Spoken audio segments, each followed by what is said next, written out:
Dear William and Mary, we get it. We are a college of many firsts.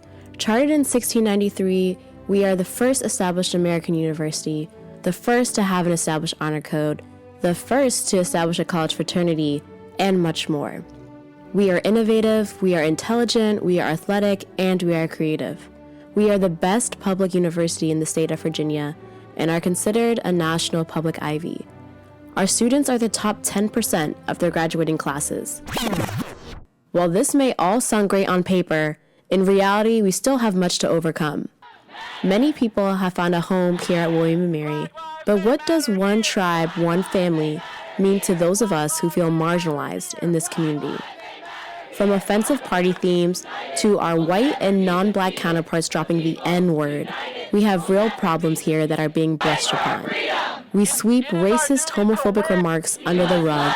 We ignore the systematic tactics that advocate for campus segregation. And worst of all, we do it in the name of community. When our white college president claims, I have color too, I got color too, I'm white, to justify non-advocacy for students of color, that proves that our voices are being silenced. Over the last year, we at the Real William & Mary have worked to give marginalized students an amplified presence on this campus. We interview everyday students on a variety of diversity topics, both of which come directly from our community. These seniors have some last words for William & Mary. You want to talk about white people? Let's talk about white people. Dear William and Mary, it shouldn't take a blatantly offensive party for you to start taking action against racism. Dear white people, no more brownie points for doing the absolute bare minimum. Dear William and Mary, if you're going to make the attempt to understand diverse backgrounds, actually follow through.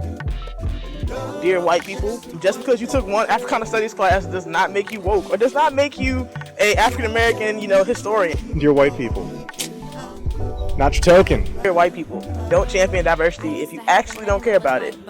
Stop saying intersectionality. That's probably a big pet peeve of mine when I'm in class and I just hear somebody in a discussion, typically a white student, just throw around that word. What do you mean? Sort of weird to hear about it as someone who is has a lot of intersectional identities, like a queer, Asian American, a child of immigrant parents. So it's okay, so y'all are talking about me now. It's just there should be no reason that I'm justifying my own experience. Something I've noticed at the college is that white people have a lot of guilt, right?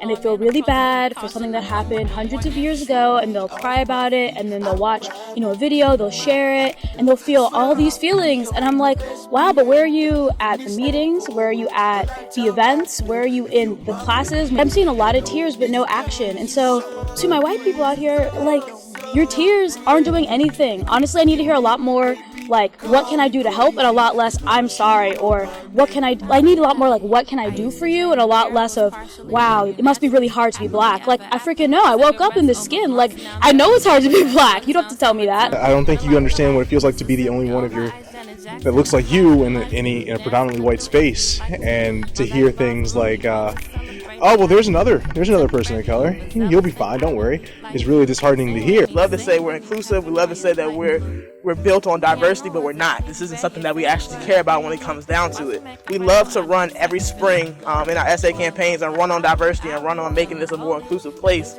Don't champion for diversity if you don't really care about it. Don't sit in the Senate meeting and say we need to be more diverse, but then in another meeting ask when can we stop talking about diverse issues and focus on other issues.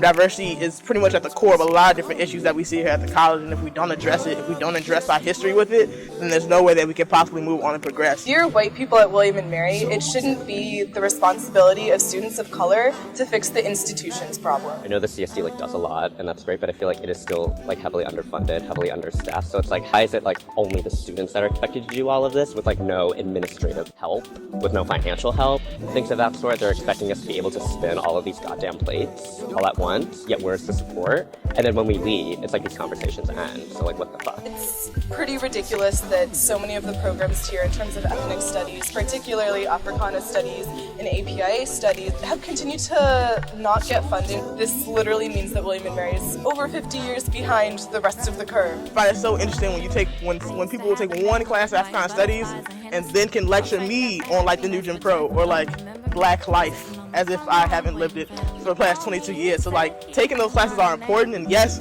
it allows you to learn a little bit of insight into the African American experience. By no means does that make you an expert. I feel like a lot of like students, especially white students, will pedestalize certain like minority students as like, oh, they're like that go-to person. Like they're the one that will keep doing these events. They're the one that's gonna keep doing this work. Where it's like, I'm not here forever. Dear white people, it shouldn't have to take statistics for you to start to listen to what people of color are telling you. How do you see me?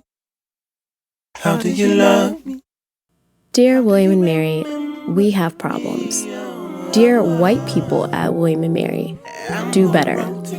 If you find yourself offended by the comments made in this video, go back, watch it again, and reevaluate.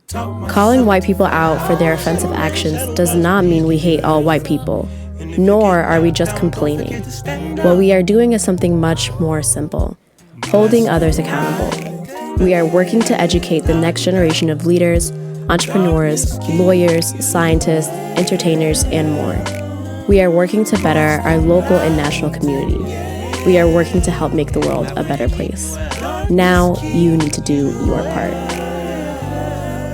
Shadow man, shadow box, dance in the dark with me. This resurrected agony, this apathy for caskets. Everything I ever loved, I lost in the magic. I claimed by the river, my body delivered. When I died, 27 rappers in my funeral. Moses wrote my name in gold and Kanye did the eulogy. Dear white people, just because you say you watch Dear White People, don't try to say you're woke after watching Dear White People. It doesn't start that easy.